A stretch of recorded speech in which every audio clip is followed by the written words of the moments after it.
Department police department వరకు Panchayati Raj medical and health municipal corporation all departments అధికారులను కలెక్టర్లను concern ఆఫీసర్లు అందరూ కూడా ఈ వీడియో కాన్ఫరెన్స్ సమావేశాల గురించి ముఖ్యంగా మీరు 72 గంటలు అప్రమత్తంగా ఉండాల్సిందే. అన్ని డిపార్ట్మెంట్స్ అందరూ అధికారులు ఇంక్లూడింగ్ కలెక్టర్స్ డిపార్ట్మెంట్ హెడ్స్ మీ కంట్రోల్ రూమ్ లో అప్రమత్తం చేసి మొత్తం యాక్టివేట్ చేసుకోవాలి. అందరినీ 24/7 కంట్రోల్ రూమ్ లో ఉండి సమాచారాన్ని సేకరించి ఎప్పటికప్పుడు లోకల్ గా అప్రమత్తం చేసే పరిస్థితి చేసుకోవడానికి మీరు కరెక్ట్ గా ప్లాన్ చేసుకోవాలి. అదేవిధంగా ఈ లోతట్టు ప్రాంతాలను లోడింగ్ ఏరియాస్ కంటే కూడా మీరు అప్రమత్తంగా పెట్టుకొని వాళ్ళను ముందు వాళ్ళనందరినీ కూడా అలర్ట్ చేసుకునే దాంట్లో ఉండాలి. అదేవిధంగా ఈ సమస్యలన్నింటినీ కూడా నిరవధికంగా మీకు కమ్యూనికేషన్ ఉండాలి. ఎక్కడ ఏది జరిగినా కంట్రోల్ రూమ్ కి సమాచారం కావాలి. అదేవిధంగా కంట్రోల్ రూమ్ నుంచి మళ్ళీ అక్కడ సంబంధిత కలెక్టర్లు కానీ సంబంధిత శాఖలకు ఎక్కడెక్కడ ఏ డిపార్ట్మెంట్ తోని సమాచారాన్ని పంచుకోవాలి, ఏ డిపార్ట్మెంట్ మనం అప్రమత్తం చేయాలో కంప్లీట్ గా నిరవధికంగా 24/7 కమ్యూనికేషన్ ఉండాలి. కమ్యూనికేషన్ అంటే మన ముందస్తుగానే జరగాల్సిన సమస్యని కొంత మనము అడ్రస్ చేయడానికి ఉంటుంది. ఎక్కడైనా లోతట్టు ప్రాంతాలు ఉండి సమస్య వస్తుందంటే ఆ కుటుంబాలను తక్షణమే సేఫ్ జోన్ కి తరలించాలి. అదేవిధంగా రిలీఫ్ క్యాంప్లను కూడా నిర్వహించి వాళ్ళకి కావాల్సిన ఫుడ్ కానీ మెడిసిన్స్ కానీ ఏదైనా సమస్యలు వచ్చినా కూడా ఇమ్మీడియట్ గా వాళ్ళని ఇచ్చేయాలి. ఎక్కడ కూడా ప్రాణ నష్టం జరగడానికి లేకపోతే పశు సంపద నష్టం జరగడానికి అవకాశం లేకుండా అప్రమత్తం ఉంచాలి. ఎక్కడ కూడా ప్రాణ నష్టం జరగడానికి వీల్లేదు. అదేవిధంగా ఈ ఎఫెక్టెడ్ ఫ్యామిలీస్ ఎవరంటే వాళ్ళకి సహాయం అందించడానికి కలెక్టర్లు వీళ్ళందరూ కూడా లోకల్ గా మీ దగ్గర ఉండే ఫండ్స్ డిజాస్టర్ ఫండ్స్ నుంచి ఇమ్మీడియట్ గా వాడుకోండి. చీఫ్ సెక్రటరీ గారితో కూడా ఏదైనా ఉంటే ఇమ్మీడియట్ గా ఫండ్స్ రిలీజ్ చేయాలన్నా ఇట్లాంటి వాటి దగ్గర వెనుక ముందు ఆలోచించాల్సిన పనులు. ప్రజలకు సహాయం అందించడానికి అవసరమైన నిధులను కలెక్టర్లు ఖర్చు పెట్టండి, దాంతోనే ఇది చేసుకోండి. అదేవిధంగా ఎనర్జీ డిపార్ట్మెంట్ కు ఈ తరగాలు కానీ వర్షాలు వచ్చినప్పుడు కరెంటు డిస్కనెక్ట్ అయ్యి పోలు పడిపోవడం ట్రాన్స్ఫార్మర్లు కాలిపోవడం జరుగుతుంది. ఎక్కడికక్కడ అప్రమత్తంగా ఉంచాలి, ఎక్కడ రిస్టోర్ చేయాలి, మొబైల్ ట్రాన్స్ఫార్మర్స్ రెడీగా పెట్టుకోవాలి. ఎక్కడికక్కడ పవర్ ఏదైనా అవసరమైతే ఇచ్చేయండి. పవర్ రిస్టోర్ చేయలేకపోతే అవసరమైతే జనరేటర్స్ తోనైనా కూడా మీరు వాళ్ళని అప్రమత్తం చేసి చేసుకోవాల్సిన అవసరం ఉంటుంది. ఎక్కడైనా విద్యుత్ కానీ లేకపోతే తాగునీటి కానీ డ్రైనేజ్ వ్యవస్థ కానీ వీటన్నిటిని మీరు అప్రమత్తం చేసుకోవాలి. నిరంతరం పర్యవేక్షిస్తుండాలి. ఒక డిపార్ట్మెంట్ నాకు తెలుసు, ఒక డిపార్ట్మెంట్ తెలియదని కానీ ఫైర్ డిపార్ట్మెంట్ కానీ నేషనల్ డిజాస్టర్ డిపార్ట్మెంట్ కానీ లేకపోతే స్టేట్ డిజాస్టర్, ఇప్పుడు మనం సొంతంగా స్టేట్ డిజాస్టర్ మేనేజ్మెంట్ కూడా మొత్తం అంతా ట్రైనింగ్ ఇచ్చి ఆల్మోస్ట్ 1000 కోర్స్ మనం ట్రైనింగ్ ఇస్తున్నాం. దాదాపుగా 2000 మంది అందుబాటులో ఉంది. ఏ ఏరియాలలో ఏ జిల్లాలలో అత్యధికంగా వర్షం పడే అవకాశం ఉందో ఆ ఏరియాలను పూర్తిగా మీరు ముందే గుర్తించి వీళ్ళని అక్కడికి తరలించండి. ఒకవేళ ఎక్కడైనా అత్యవసర పరిస్థితులు ఏదంటే ఎయిర్ లిఫ్ట్ చేయడానికి అవసరమైన హెలికాప్టర్లు కానీ వీటిని కానీ ఆర్మీ నుంచి కానీ ఏదైనా చేసుకునేది ఉంటే కూడా మీరు ముందే కోఆర్డినేషన్ చేసి పెట్టుకోవాలి. డిజాస్టర్ నుంచి అరుణ్ కుమార్ గారు అదేవిధంగా చీఫ్ సెక్రటరీ గారు గవర్నమెంట్ ఆఫ్ ఇండియాతో కూడా ప్రాపర్గా పెట్టుకోవాలి. లాస్ట్ టైం మనకు ఊహించని విధంగా ఖమ్మం జిల్లాలో 2 గంటలలో 42 సెంటీమీటర్ల వర్షం పడ్డది. దాదాపుగా దాంతో పూర్తిగా అతలాకుతలం అయిపోయింది ఖమ్మం. దాంట్లో కొత్త కలెక్టర్లు వీళ్ళందరూ కూడా పూర్తి స్థాయిలో అక్కడ సహాయాన్ని అందించకపోవడం వల్ల కొంత నష్టం జరిగింది. ఈసారి అట్లాంటి తప్పిదాలు జరగడానికి వీల్లేదు. అందరు కలెక్టర్లను అలర్ట్ చేస్తున్నా. చీఫ్ సెక్రటరీ గారు కూడా నేను ఆదేశాలు ఇస్తున్నా. ఎక్కడెక్కడైతే ఈ జిల్లాలో అత్యధికంగా వర్షం పడతాయని ఇప్పుడు వాతావరణ శాఖ ఇచ్చిందో మీరు స్పెషల్ ఆఫీసర్ని డెప్యూట్ చేయాలి. సీనియర్ ఐఏఎస్లను అంతకుండా అక్కడ కలెక్టర్లుగా పనిచేసిన వాళ్ళను లేకపోతే ఆ ప్రాంతం పట్ల పూర్తి స్థాయిలో అవగాహన ఉన్న వాళ్ళను కొంత పర్యవేక్షణ కోసం అధికారులను నియమించడంతో కూడా ఏమైందంటే ఆ కలెక్టర్కి హెల్పింగ్ హ్యాండ్ లాగా ఉంటుంది. కింద సిస్టమ్ కూడా రన్ చేయడానికి ఉంటుంది. కాబట్టి రాబోయే 72 గంటలు ఈ విధంగా తీసుకోండి. అదేవిధంగా అన్ని శాఖలకు సంబంధించిన ఉద్యోగుల సెలవులను అన్నిటిని కూడా రద్దు చేయండి. అందరూ డ్యూటీలో చేరాల్సిందే.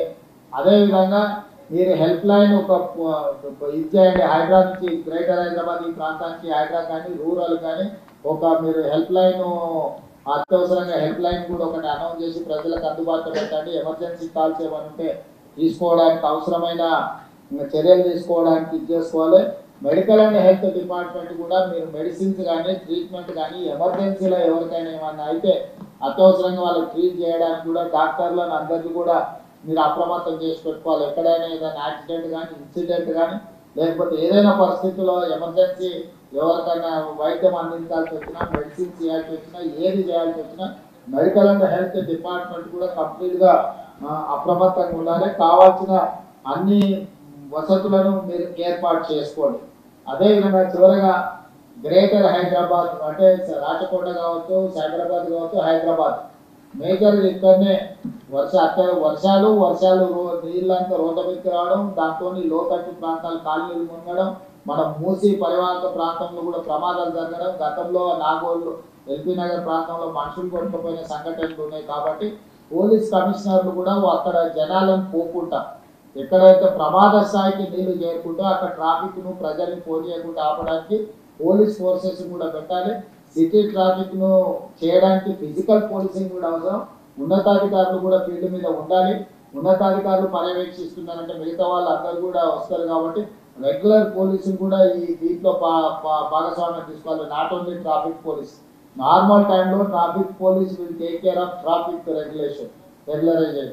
కానీ ఇది స్పెషల్ సిచ్యువేషన్ కాబట్టి regular police, law and order పోలీసులు కూడా ఈ 3 కమిషనరేట్ల కింద అందరినీ అప్రమత్తం చేసి పోలీసులు అందరూ కూడా దీంట్లో ఉండాలి. కంట్రోల్ రూమ్లో కూడా కంట్రోల్ రూమ్ ఇన్ఛార్జ్లకు, కంట్రోల్ రూమ్లో ఉన్న వాళ్ళకు ఎప్పటికప్పుడు సిటీ అంతా ఏ ఏరియాలో ఉందో అత్యవసరమైన పరిస్థితులను చేసుకొని వాళ్ళందరినీ అప్రమత్తం చేసుకుంటూ పోతుండాలి.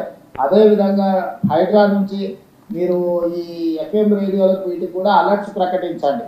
వాళ్ళకి చెప్తే వాళ్ళు ట్రాఫిక్తో పాటు ఎక్కడ అత్యధిక వర్షపాతం ఉంది, ఎక్కడ బ్రిడ్జులు ఉన్నాయి, ఎక్కడ బ్రిడ్జులు లేకపోతే మొత్తం అక్కడ పోవడానికి అవకాశం లేని ప్రాంతాలు ఉంటే కూడా వాళ్ళందరినీ కూడా అప్రమత్తం చేసి రేడియో సమాచారం కానీ టీవీలలో కూడా అలర్ట్ చేయించడం, కొంత కోఆర్డినేషన్, మీడియా కోఆర్డినేషన్. అదేవిధంగా ప్రజల్ని భయపెట్టే వార్తలు కూడా ఎవరైనా ఇస్తే ఐఎన్టీఆర్ కమిషనర్ గారు కూడా నేను సూచన చేస్తున్నా, మీరు ఒక టీంను పెట్టుకొని ఎవరైనా ఒక భయానక వాతావరణం సృష్టించడానికి తప్పుడు వార్తలు ఎవరైనా ప్రసారం చేస్తే ఇమ్మీడియట్గా ఆ ఛానల్స్ కానీ వాళ్ళని కానీ మీరు ఇమ్మీడియట్గా అప్రమత్తం చేసి వాళ్ళకి సమాచారం అందించండి. కాదు కూడదని వాళ్ళు ఏదైనా చేస్తే ఇమ్మీడియట్గా ఏం చర్యలు తీసుకోవాలో ఐఎన్టీఆర్ వైపు నుంచి కూడా దీంట్లో ఉండాలి. మీరు సమాచారం ఇవ్వనప్పుడు వాళ్ళు ఏదో ఒకటి వేస్తారు. మీరే అందుబాటులో ఉండి సమాచారం తెచ్చుకొని వాళ్ళకి సమాచారాన్ని అందిస్తే వాళ్ళు వాస్తవాలను కూడా ప్రకటించే అవకాశం ఉంటుంది. కాబట్టి ఐఎన్టీఆర్ డిపార్ట్మెంట్, సిపిఆర్ఓ వీళ్ళందరూ కూడా సమాచారాన్ని ఎప్పటికప్పుడు మీడియా ద్వారా కూడా ప్రజలకు చేరేటట్టు మీడియాను కూడా అప్రమత్తం చేయడం, మీడియా కూడా సమాచారం అందించే కార్యక్రమాలను కూడా తీసుకోవాలి.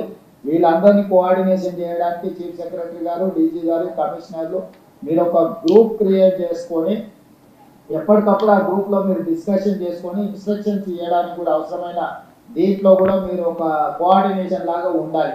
ఎందుకంటే ఒకసారి ఫోటో కలుస్తారు, కలవరు, లేకపోతే సిగ్నల్ బ్రేక్ అయ్యి ఇదయ్యి ఏదైనా ప్రాబ్లం వస్తే కూడా మీరు ఒక గ్రూప్ క్రియేట్ చేసుకొని డిజాస్టర్ మేనేజ్మెంట్ కోసం నెక్స్ట్ 72 అవర్స్ని అడ్రస్ చేయడానికి అవసరమైన ఒక గ్రూప్ క్రియేట్ చేసుకోండి.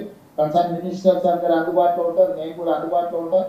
ఈ హైదరాబాద్ రంగారెడ్డి ఇన్ఛార్జ్ మినిస్టర్లు కూడా ఎప్పటికప్పుడు అందుబాటులో ఉంటారు. ఎందుకంటే ఈ ఏరియా మేజర్గా ట్రాఫిక్, ఈవీ, మూసి, నాలాలు ఇవన్నీ కూడా ఇష్యూస్ ఉన్నాయి. ఇద్దరు ఇన్ఛార్జ్ మినిస్టర్లు కూడా అప్రమత్తంగా ఉంటారు, మీకు అందుబాటులో ఉంటారు.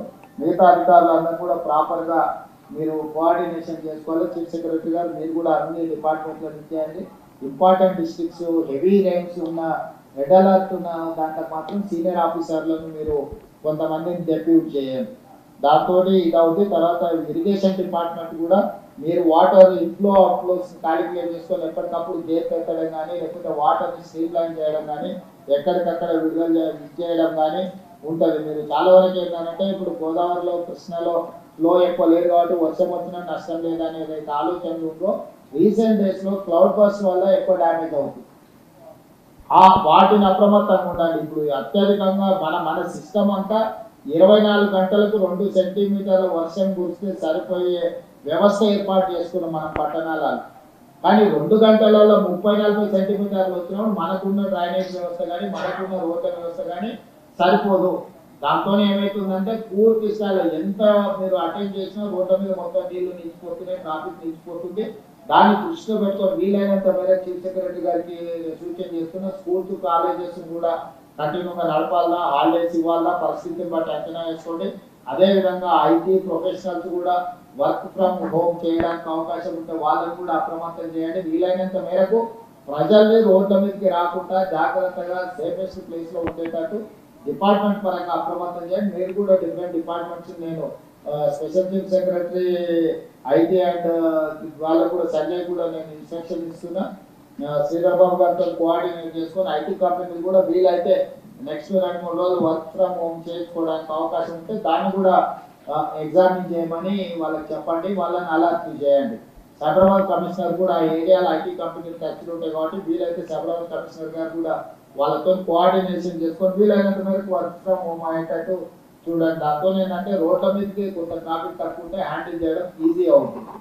స్కూల్స్ అండ్ కాలేజెస్ కూడా పరిస్థితి బాగాలేకపోతే అవసరమైతే సెలవులు ప్రకటించైనా 2 రోజులు వాటిని స్ట్రీమ్ లైన్ చేసుకోవడానికి అవసరమైన వాటిని కూడా మీరు చర్యలు తీసుకొని ఇచ్చేయండి. దీని ప్రకారం ఏ చిన్న ప్రాణ నష్టం, ఆస్తి నష్టం, పశు సంపద నష్టం ఎలాంటివి జరగడానికి వీల్లేదు. జంట నగరాలలో పాత భవనాలు ఏమైనా ఉంటే కూడా జనాలు అక్కడ నుంచి ఖాళీ చేయించండి. చాలా పురాతన శిథిలావస్థకు వచ్చిన భవనాలు ఉన్నాయి. ఈ అత్యధికంగా వర్షపాతం ఉన్నప్పుడు కూలిపోయి దాని కింద ప్రజలు చనిపోయే అవకాశం ఉంటుంది కాబట్టి అట్లాంటివి ఏమైనా ఉంటే మీ జోనల్ కమిషనర్స్ ని, డెప్యూటీ కమిషనర్స్ ని కూడా అప్రమత్తం చేసి ఆ ప్రాంతంలో ఎవరిని లేకుండా ఖాళీ చేయించండి. విద్యుత్ శాఖ కూడా ఇంపార్టెంట్. చాలా వరకు హైదరాబాద్ లో వర్షాలు రాగానే చెత్త కూలిపోయి కరెంటు పోల్ల మీద పడి అవి కూలిపోయి కరెంటు పోయే అవకాశం ఉంది కాబట్టి వెంబడే ఆ కరెంటును పునరుద్ధరించడానికి అవసరమైన చర్యలు కూడా తీసుకోవాలి. అవసరం అనుకుంటే జనరేటర్స్ కానీ లేకపోతే మూవబుల్ వెహికల్ మీద ట్రాన్స్ఫార్మర్స్ పెట్టి మూవ్ చేసి రిస్టోర్ చేయడానికి అవసరమైన ప్రణాళికలు కూడా అన్ని సిద్ధం చేసుకొని రాబోయే 72 గంటలు అందరూ అప్రమత్తంగా ఉండాల్సిందిగా ఆదేశిస్తూ ఈ సమావేశంలో పాల్గొన్న మంత్రులకు, ఉన్నతాధికారులందరికీ కూడా నేను ఈ సూచన ద్వారా ఈ సమావేశాన్ని ముగిస్తున్నాను. ధన్యవాదాలు.